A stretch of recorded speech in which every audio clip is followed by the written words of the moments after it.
Bismillahi Raxmaani Raxiim. Akhyaarta kusoo dhawaada qaybteenii labaad ee login system iyadoo la isticmaalayo Python tkinter iyo SQLite 3 MyJob.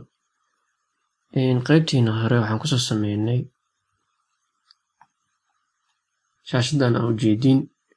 Marka shaashadan batoonka markii la taabto ma shaqeynin, kanna markii la taabto sidoo kale ma shaqeynin.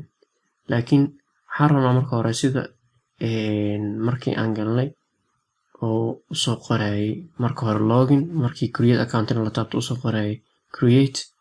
Saas darteed waxaan rabnaa hadda inaan ku hormarno batoonkan shaqadiisa oo markii la taabto tusaale oo kale hadda markaa taabano in la geeyo create account oo saan uu isku bedelo hadhowtina u laaban karo go to login page. Okay, marka ugu horeysa marka waxaan ka shaqaysiinaynaa create account batoonka ah, laakiin go to login kama ka shaqaysiin doono. Partiga xigaan ka shaqaysiin doonaa, laakiin qaybtan waxaan ka shaqaysiin doonaa create batoonka. Okay, aadna marka codekeenii hore wuxuu noo marayay meeshan, inkastoo aan qaladna meeshan oo laga rabay password. Okay, intaas oo sameynay.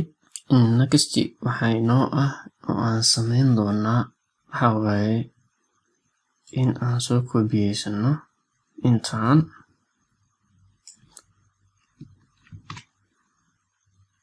Okay, waxaan ku koobiyeynaynaa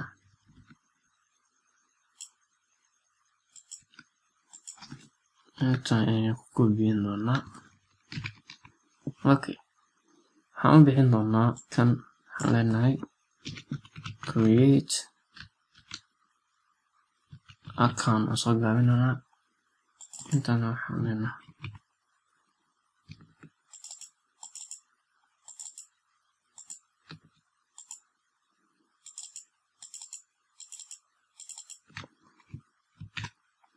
intaas sameyn doonaa.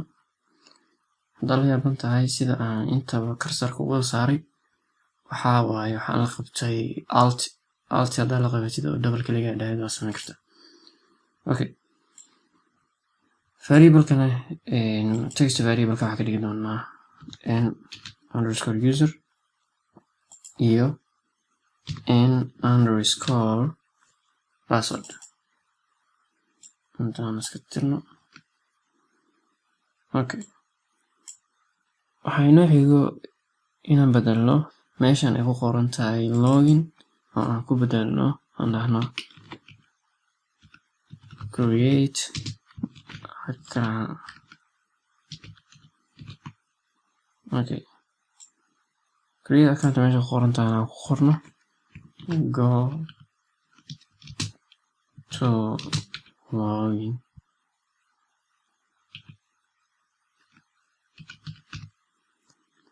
Okay, shaqadaas waa qabanay. Waxaa inoo dhiman hal methodkaas oo ah create account widgets.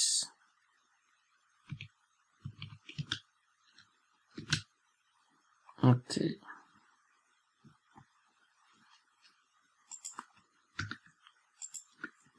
next marka waxaan sameynaynaa marka walba oo functionka loo waco waxaa la rabaa in kow la seed gareeyo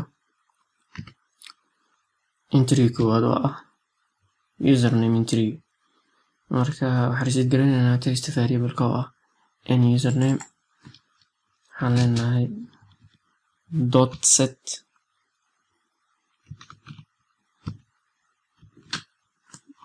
okay, kan sidoo kaleeto intaa bedelana waxaan leenahay _password. That's it. Next waxaan sameynaynaa inta saa ujeedid login framekan waa back gareysanta oo waxay dhex taalaa widgetka ugu basic screenka, laakiin create account ma back gareysan oo backing maan ku sameyn. Marka waxaan sameynaya waxaan leeyahay create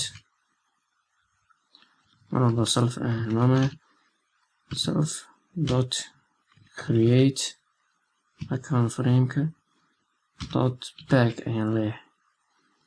dot back meeshaan ah marka meesha lagu dhahayo waxaa waaye meesha lagu dhahayo kor waaye.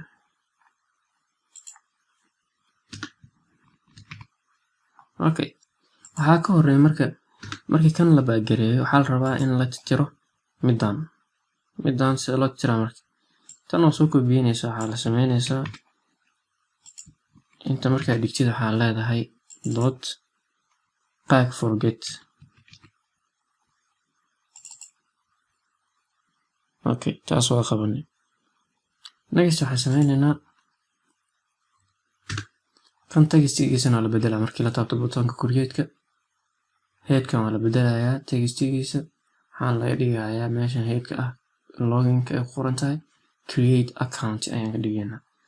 Marka waxaan sameynaynaa waxaan leenahay self dot head.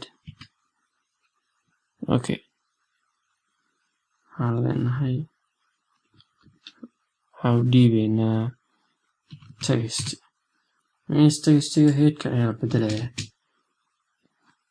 Marka waxaan leenahay create account. Shaqadaas waxaa noo qabanaya marka create accountiga buttonka la dhaho command kiisa u dhiibaynaa. Waxaan leenahay command is equal to self dot create account widgets. Bracketkan waa iska reebaysaa. I think inay saas ahayd. Arran gareyna marka.